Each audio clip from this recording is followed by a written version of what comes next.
കോഴിക്കോട് വിമാനത്താവളത്തിലേക്ക് നടന്ന പ്രകടനത്തിന് പിന്നിലെ ലക്ഷ്യം കേരളത്തിൽ കലാപമുണ്ടാക്കൽ എന്ന വിവരങ്ങൾ. ജമാഅത്തെ ഇസ്ലാമിക്ക് പിന്നിൽ രാജ്യത്തെ രഹസ്യാന്വേഷണ ഏജൻസികൾ. കേരളത്തിൽ കലാപത്തിന് ജമാഅത്തെ ഇസ്ലാമിയുടെ ശ്രമം നടന്നു എന്ന് അന്വേഷണം.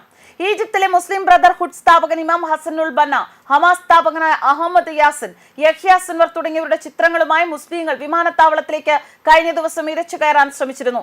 അള്ളാഹുവിനാണ് സമർപ്പിച്ചത്, മോദിക്ക് പാട്ടത്തിന് കൊടുത്തതല്ല എന്ന ബാനറുകൾ ഉയർത്തി പോലീസ് ബാരിക്കേഡ് തകർക്കാൻ ശ്രമിച്ച ജനക്കൂട്ടത്തിന് നേർക്ക് പോലീസിന് കണ്ണീർവാതകവും ജലപീരങ്കിയും ഉപയോഗിക്കേണ്ടി വന്നു. പോലീസ് ലാത്തി ചാർജ് നടത്തിയാണ് ഒടുവിൽ അക്രമി സംഘത്തെ പിരിച്ചുവിട്ടത്.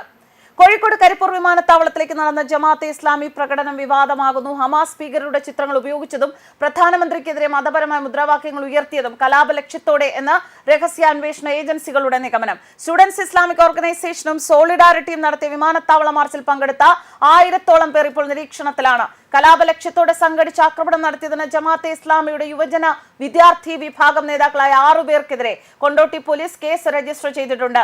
2 പേരെ അറസ്റ്റ് ചെയ്ത് റിമാൻഡ് ചെയ്യുകയും ചെയ്തു. വഖഫ് വിഷയത്തിൽ ജമാഅത്തെ ഇസ്ലാമി ദീർഘകാല സമയം കേരളത്തിൽ പ്ലാൻ ചെയ്യുന്നു എന്ന സംശയത്തിലാണ് ഇപ്പോൾ കേന്ദ്ര സംസ്ഥാന രഹസ്യാന്വേഷണ ഏജൻസികൾ. ജമാഅത്തെ ഇസ്ലാമിയുടെ പത്ര-ദൃശ്യ മാധ്യമങ്ങളിലൂടെയും അവർക്കൊപ്പം നിൽക്കുന്ന ബുദ്ധിജീവികളെ കൂടെ കൂട്ടിയും സമൂഹത്തെ തെറ്റിദ്ധരിപ്പിച്ച് തെരുവിലിറക്കാനുള്ള സംഘടിത ശ്രമമാണ് സംസ്ഥാനത്ത് നടന്നത്.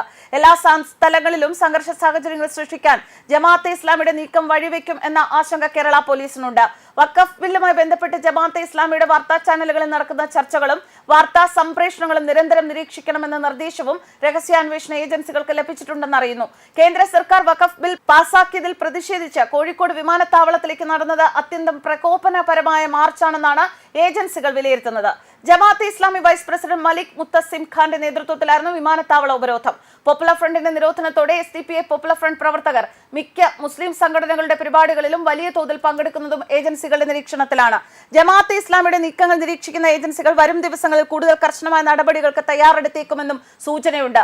വഖഫ് ഭേദഗതി ബില്ലിനെതിരെ എന്ന പേരുള്ള പ്രതിഷേധത്തിന്റെ മറവിൽ ജമാഅത്തെ ഇസ്ലാമി അതിർവിട്ട് പ്രതിഷേധ റാലികൾ സംഘടിപ്പിക്കുകയാണ്. അവർ രഹസ്യമായി ചെയ്തിരുന്നത് പരസ്യമായി പുറത്തെടുത്തു. ജമാഅത്തെ ഇസ്ലാമിയുടെ ലക്ഷ്യം എന്താണ് എന്ന ചോദ്യങ്ങൾ ഇപ്പോൾ പൊതുസമൂഹത്തിൽ ശക്തമാവുകയാണ്. അജ്ഞാതർ കൊലപ്പെടുത്തിയ ഹസനുൽ ബന്ന, ഈജിപ്ത് തൂക്കിലേറ്റ സയ്യിദ് ഖുതുബ് ഇവരുടെ ചിത്രങ്ങൾ ഉയർത്തി കേരളത്തിൽ പ്രതിഷേധ റാലി വഖഫിനെതിരെ നടത്താൻ ഉദ്ദേശിക്കുന്ന ജമാഅത്തെ ഇസ്ലാമി പറയാൻ ഉദ്ദേശിക്കുന്നത് എന്താണ്? അതിതീവ്രവാദികളായ മുസ്ലിം ഭീകരരുടെ ചിത്രങ്ങൾ പതിച്ച ബാനറും എന്തി ജമാഅത്തെ ഇസ്ലാമിയുടെ പ്രതിഷേധ ജാഥകൾ. വഖഫ് നിയമ ഭേദഗതിക്കെതിരെ എന്ന പേരിൽ ജമാഅത്തെ ഇസ്ലാമിയുടെ പ്രോക്സി സംഘടനയായ സോളിഡാരിറ്റി നടത്തിയ ജാഥകളിലാണ് മുസ്ലിം ഭീകരർക്ക് വീരോചിതമായ സ്ഥാനം ലഭിച്ചത്. മലപ്പുറം കരിപ്പൂർ വിമാനത്താവളത്തിന് സമീപം റോഡ് ഉപരോധിച്ചുകൊണ്ടുള്ള സമരത്തിലാണ് ഈജിപ്തിലെ ഭീകര സംഘടന മുസ്ലിം ബ്രദർഹുഡ് സ്ഥാപകൻ ഇമാം ഹസനുൽ ബന്നയുടെയും സയ്യിദ് ഇബ്രാഹിം ഹുസൈൻ ഷാദിലി ഖുതുബ് എന്ന സയ്യിദ് ഖുതുബിന്റെയും ചിത്രങ്ങൾ പതിച്ച ബോർഡുകൾ പ്രദർശിപ്പിച്ചത്. ഇസ്ലാമിക മതസാഹിത്യം കേന്ദ്രീകരിച്ചുള്ള ഭീകര പ്രത്യയശാസ്ത്രം അവതരിപ്പിച്ചുകൊണ്ടുള്ള ഹസനുൽ ബന്നയുടെ രചനകളാണ് ഇന്ന് കാണുന്ന ഇസ്ലാമിക ഭീകരതയുടെ ബൗദ്ധിക ആണിക്കല്ലെന്നും അഭിപ്രായമുണ്ട്. പിന്നീട് ഇയാളെ ഈജിപ്തിൽ വെച്ച് അജ്ഞാതർ കൊലപ്പെടുത്തുകയായിരുന്നു. ലോകമെങ്ങുമുള്ള ഇസ്ലാമിക തീവ്രവാദം ആളിക്കത്തിക്കുന്നതിൽ ഇന്ധനമായത് സയ്യിദ് ഖുതുബിന്റെ രചനകളാണ്. ഈജിപ്ഷ്യൻ പ്രസിഡന്റ് ഗമാൽ അബ്ദുൽ നാസറിനെ വധിച്ച കുറ്റത്തിന് ഈജിപ്തിൽ ഇയാളെ തൂക്കിലേറ്റുകയായിരുന്നു. ഇയാളുടെ ഇളയ സഹോദരൻ മുഹമ്മദ് ഖുതുബ് പിന്നീട് ഒസാമ ബിൻ ലാദന്റെ ഉപദേഷ്ടാവായി. ഇപ്പോൾ ഖുതുബിസം എന്നറിയപ്പെടുന്ന സയ്യിദ് ഖുതുബിന്റെ വീക്ഷണങ്ങളാണ് Osama bin Laden, Ruhollah Khomeini തുടങ്ങിയ തീവ്രവാദികളുടെ വിശ്വാസങ്ങളെ സ്വാധീനിച്ചത്.